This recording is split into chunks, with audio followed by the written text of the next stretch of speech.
Hello everyone, আসসালামু আলাইকুম। আজকের রেসিপি গরুর বটের কোরমা। গরুর বটের কোরমা তৈরি করতে যা যা লাগছে প্রথমে আমি দেখিয়ে দিচ্ছি। এখানে গরুর বট নিয়েছি, ছোট ছোট টুকরো করে কেটে নিয়েছি। গরুর বটের কোরমা তৈরি করতে এরকম ছোট ছোট টুকরো করেই কেটে নিতে হবে। এখানে আমি এক ফলি লেবু দিয়ে লেবু ও হলুদ আর লবণ দিয়ে সেদ্ধ করে নিয়েছি। এখানে আছে পেঁয়াজটা আমি একটু থেতলে নিয়েছি। এখানে আছে আদা বাটা, এখানে আছে টমেটো সস, এখানে আছে বাদাম বাটা, এখানে আছে আদা রসুন বাটা, এখানে টমেটো কুচি ও কাঁচামরিচ নিয়েছি, এখানে আছে দুটো তেজপাতা, এখানে আছে লবঙ্গ, গোলমরিচ, এগুলো আমি থেতলে নিয়েছি। এখানে আছে টক দইটা ডিপে রাখার কারণে একটু পানি হয়ে গেছে, কোনো সমস্যা নেই, এটি দিয়ে রান্না করা যাবে। এখানে সয়া সস নিয়েছি, রেগুলার তেল নিয়েছি, এখানে আছে লবণ, এখানে আছে ধনিয়া গুঁড়া। এই গরুর বটের কোরমা তৈরি করতে কোনো হলুদ ও মরিচের গুঁড়া ব্যবহার হবে না, কারণ এই গরুর বটের কোরমাটা একটু মিষ্টি স্বাদের হয়। এখানে কিন্তু আমি আরও লিকুইড দুধ ও চিনিও অ্যাড করব। এদিকে একটু সামান্য ঝালের জন্য এখানে আপনারা কাঁচামরিচ ব্যবহার করবেন। এছাড়া আপনাদের হাতের কাছে যদি রোস্টের মশলা থাকে তাহলে রোস্টের মশলাটাও দিতে পারেন। রোস্টের মশলাটা দিলে একটু খেতে স্বাদ বেশি হয় এবং একটু ঝাল ঝাল ভাব হয়। যদি আপনাদের হাতের কাছে রোস্টের মশলা না থাকে তাহলে একটু কাঁচামরিচ বেটে দিতে পারেন। আমি এখানে যেহেতু রোস্টের মশলা ব্যবহার করব তাই আমি এখানে গোটা কাঁচামরিচ নিয়ে নিয়েছি। ঝালটা একটু বুঝে শুনে দিবেন, ঝালটা জানি কখনো এই গরুর বটের কোরমাতে বেশি না হয়ে যায়, তাহলে কিন্তু টেস্ট একেবারে নষ্ট হয়ে যাবে। কড়াইটা গরম হয়ে গেছে, এখন আমরা তেল দিয়ে দিচ্ছি পরিমাণ মতন।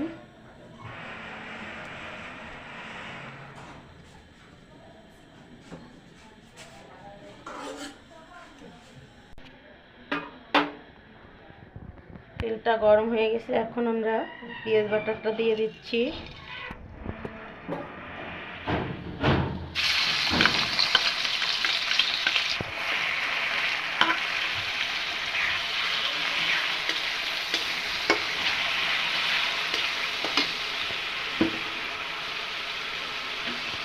পেঁয়াজটা এখন একটু ভালোভাবে ভেজে নেব। তো আমাদের পেঁয়াজটা একটু ভাজা হয়ে গেছে, এখন আমি একে একে সব মশলা দিয়ে নিচ্ছি। দিয়ে দিচ্ছি আদা রসুন বাটা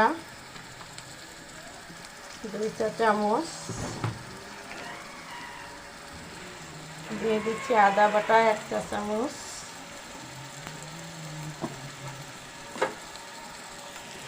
দিয়ে দিব বাদাম বাটা পুরোটাই,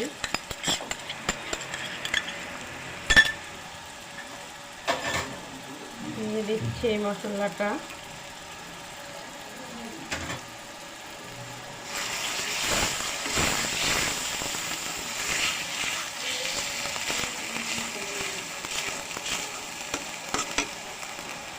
দিয়ে দিচ্ছি টমেটো কুচি,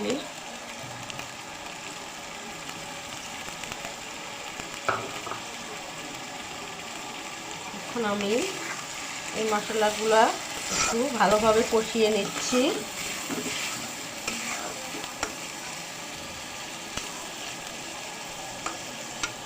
এই তো আমাদের এই মশলাটা ভালোভাবে কষানো হয়ে গেছে, এই পর্যায়ে আমি একটু পানি দিয়ে দিচ্ছি।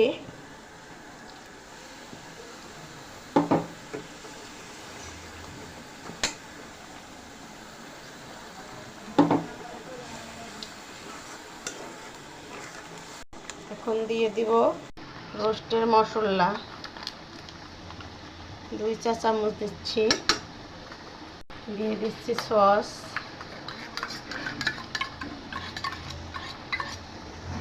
দিয়ে দিচ্ছি সয়া সস 1 চা চামচের মতন, দিয়ে দিচ্ছি টক দইটা আমি এখানে পানি সহ নিয়েছি, আপনারা চাইলে পানিটা ঝরিয়েও নিতে পারেন। দিয়ে দিচ্ছি লবণ। লবণটা কিন্তু একটু বুঝে শুনে দিতে হবে, কারণ আগের থেকে কিন্তু লবণ দিয়ে গরুর বটটা সেদ্ধ করা আছে। এখন আমি মশলাটা একটু ভালোভাবে কষিয়ে নিব। এই মশলাটা একটু সময় নিয়ে ভালোভাবে কষিয়ে নিতে হবে। এখানে কিন্তু বাদাম দেওয়া আছে, তাই অবশ্যই মশলাটা সুন্দরভাবে সময় নিয়ে কষিয়ে নিতে হবে। আপনারা এখানে বাদাম বাটার বদলে নারকেল বাটাও দিতে পারেন। নারকেল বাটা দিলেও খুব টেস্ট হয়।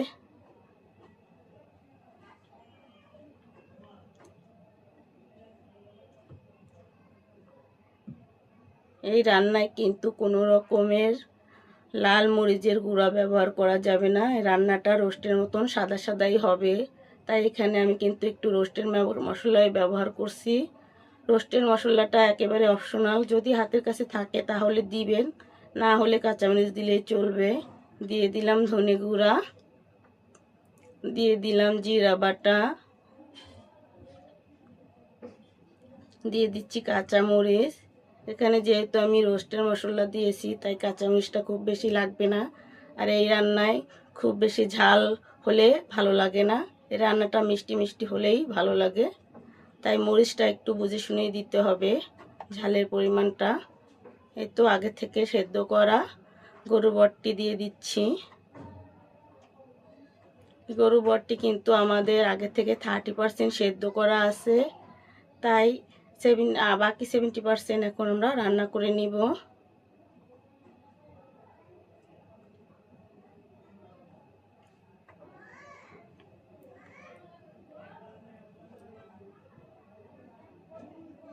এখন এখানে আমি গরম পানি অ্যাড করে দিচ্ছি কষানোর জন্য। যে সামান্য একটু পানি দিয়ে আমি এখন এটিকে কষিয়ে নিব।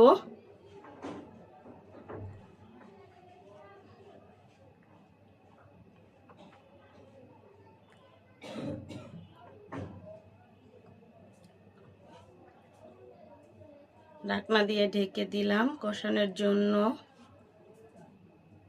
এই তো আমাদের গরুর বটটা কষানো হয়ে গেছে।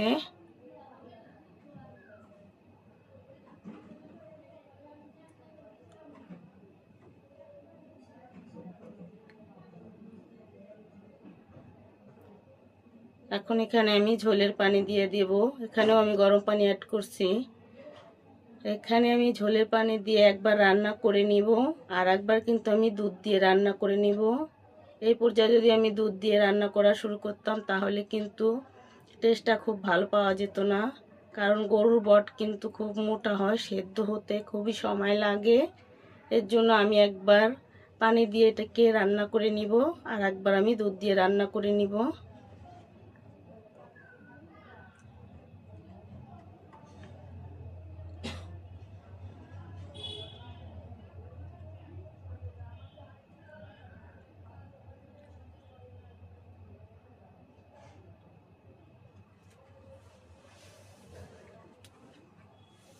যে এখন আমি তেজপাতাগুলো উঠিয়ে ফেলছি।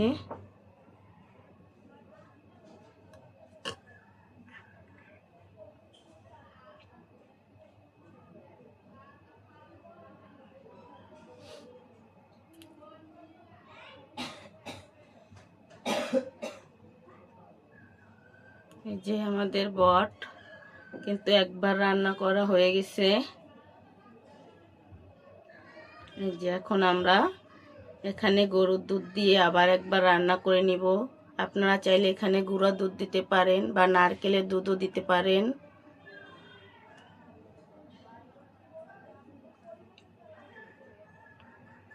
দিয়ে দিচ্ছি সামান্য চিনি।